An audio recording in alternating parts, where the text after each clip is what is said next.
ಇದು second question sparse matrix December Jan 24-25 question ಪೇಪರಲ್ಲಿ ಕೇಳಿದ್ದು. ಟ್ರಿಪ್ಲೆಟ್ ಫಾರ್ಮಿಗೆ ಕನ್ವರ್ಟ್ ಮಾಡೋದು first sparse matrix. First rows, column, value.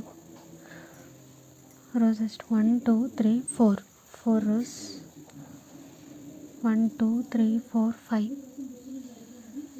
5 columns, non zero values 1 2 3 4 5 6 values. First 0th row, second column 3. Next 0th row, 4th column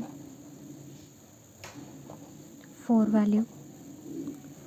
next ಇದು first row 1 0 1 2, second column first row, second column 5, first row, second third column 7. Next third row, first column 2, third row, second column 6. ಇಷ್ಟಾದ values 1 2 3 4 5 6 values. Next transpose of sparse matrix. Transpose of sparse matrix.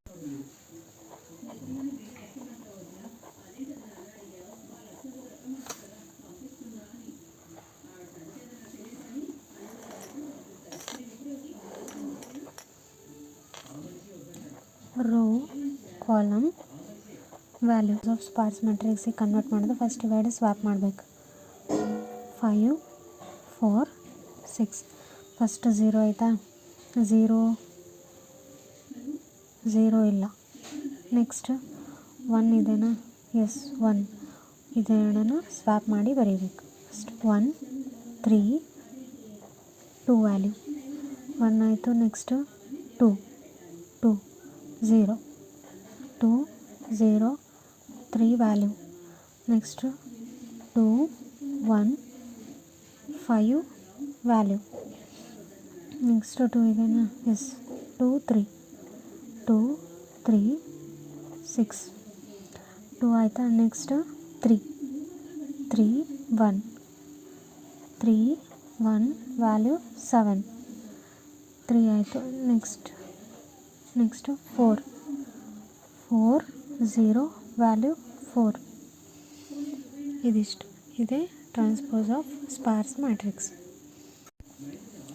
First triplet ಫಾರ್ಮಿಗೆ ಬರ್ಕೋಬೇಕಂದ್ರೆ rows ಎಷ್ಟು, columns ಎಷ್ಟು, values ಎಷ್ಟು, ಅದಾದಮೇಲೆ ಯಾವ ರೋದಲ್ಲಿ ಯಾವ ಕಾಲಮ್ದಲ್ಲಿ ಯಾವ ವ್ಯಾಲ್ಯೂ ಇದೆ ಅಂತ ಎಲ್ಲ ಬರ್ಕೋಬೇಕು. ಆಮೇಲೆ ಈ ಕಾಲಮಲ್ಲಿ ನೋಡಬೇಕು, ಫಸ್ಟು ಝೀರೋಸ್ ತಗೋಬೇಕು, ಆಮೇಲೆ ಒನ್ಸ್, ಈ ಥರ ಕಂಟಿನ್ಯೂಯೇಷನ್. ಝೀರೋಸ್ ಇಲ್ಲ ಅಂದಾಗ 1ಇಂದ ಸ್ಟಾರ್ಟ್. ಈಗ 1 ತೊಗೊಂಡಾಗ ಇದನ್ನು ಸ್ವ್ಯಾಪ್ ಮಾಡಿ ಬರೆದು ವ್ಯಾಲ್ಯೂನ ಸೇಮ್ ಬರಿಬೇಕು. ಇದೇ ಥರ ಲೈನ್ ವೈಸ್ ಬರ್ಕೊತ ಹೋಗ್ಬೇಕಂದ್ರೆ ಇಲ್ಲಿ 1 2 3 4 ಈ ಥರ ಲೈನ್ ವೈಸ್ ಬರಬೇಕು. ಇಲ್ಲಿ ಎಕ್ಸ್ಚೇಂಜ್ ಆದರೆ ನಡೆಯುತ್ತೆ. ಇದೇ transpose of sparse matrix triplet form ಅಂದರೆ ಇದಿಷ್ಟು. Thank you.